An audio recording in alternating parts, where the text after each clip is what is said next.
Eh bien bonjour, mon nom est Benoît Voyer, je suis l'animateur du blog Benoît Voyer en liberté.blogspot.com. Vous pouvez également me retrouver sur YouTube, sur Facebook et sur X. Dans mes meilleurs souvenirs figure celui de Jean-Claude Sinette. Pour vous, Jean-Claude Sinette, ça ne vous dit pas grand-chose, puisque c'est un monsieur ordinaire. Mais pour moi, c'est un grand homme. C'est un personnage historique, puisqu'il figure dans mes souvenirs et que c'était mon ami. Jean-Claude Sinette est né en 1957.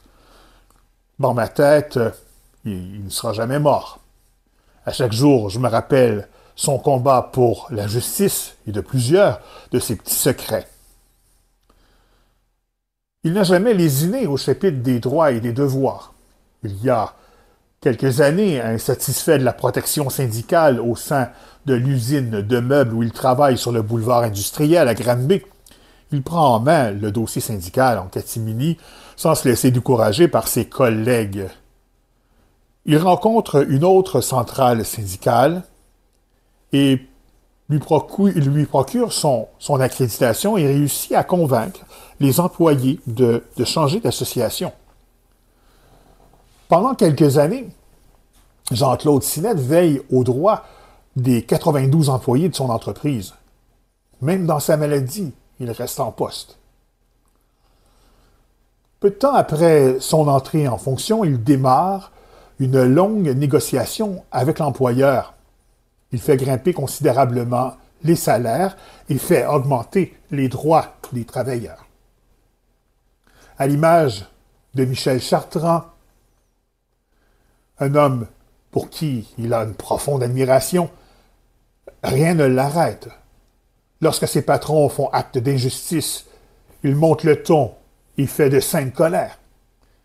Il les regarde droit dans les yeux et les confronte. Il perd rarement ses causes et les griefs qu'il dépose coûtent cher à l'employeur. Il est dur avec eux. Pas question d'abus. Cependant, il ne fait pas gueuler. Il gronde parfois certains collègues qui ne respectent pas les objectifs minimaux qu'exige le travail. En février 2002, lorsque Jean-Claude apprend son triste sort, celui de son départ, de son passage de vie à trépas, il se préparait à faire le saut au service permanent de la centrale syndicale. La vie de Jean-Claude Sinette n'a pas toujours été facile. De 13 à 33 ans, il vit une existence de bohémien. Il devient toxicomane et itinérant au centre-ville de Montréal. Il s'engouffre, il n'est pas heureux. Né au sein d'une famille de 6 enfants, son père alcoolique il quitte tôt le domicile familial, incapable d'en assumer les responsabilités.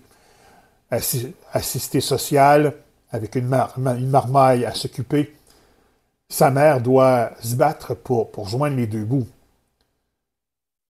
Je pense même que maman faisait des petits extras. Il y avait souvent des hommes à toute heure du jour et du soir à la maison, dira un jour Jean-Claude, en parlant de cette femme pour qui il a toujours eu un profond respect. À l'école, il fait partie des groupes en cheminement particulier. Il éprouve de sérieux problèmes d'apprentissage.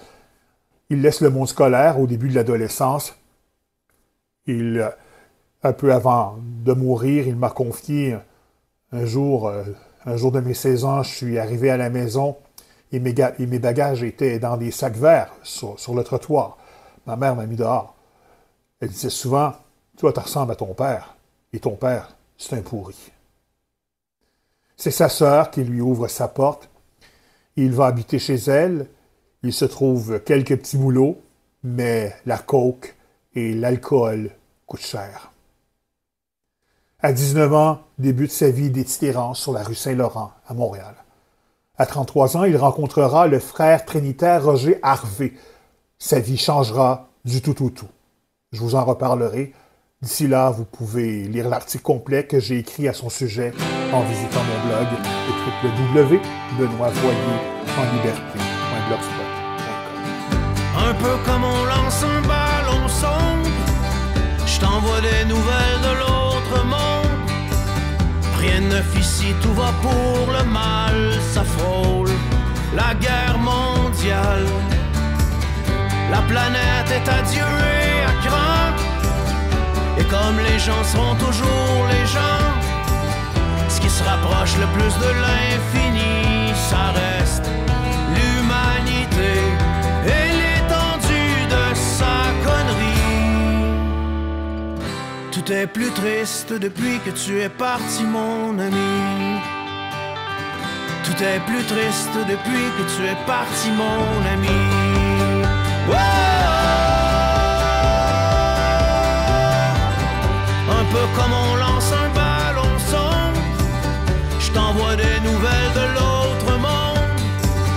Ici on se nourrit de mirages en guise de bons présages. Rien n'a changé, chacun dans sa niche. Les pauvres seront pauvres et les riches seront riches. Les créateurs de contenants stupides nous scellent l'âme sous vide. Sinon tout va très bien pour la haine. Qu'est-ce que tu veux, l'horreur est humaine. Comme on dit, ça prend beaucoup d'humour. Oh non, c'est pas demain la veille que les hommes vivront d'amour. Tout est plus triste depuis que tu es parti, mon ami. Tout est plus triste depuis, tellement plus triste depuis. Tout est plus triste depuis que tu es parti, mon ami. Ouais!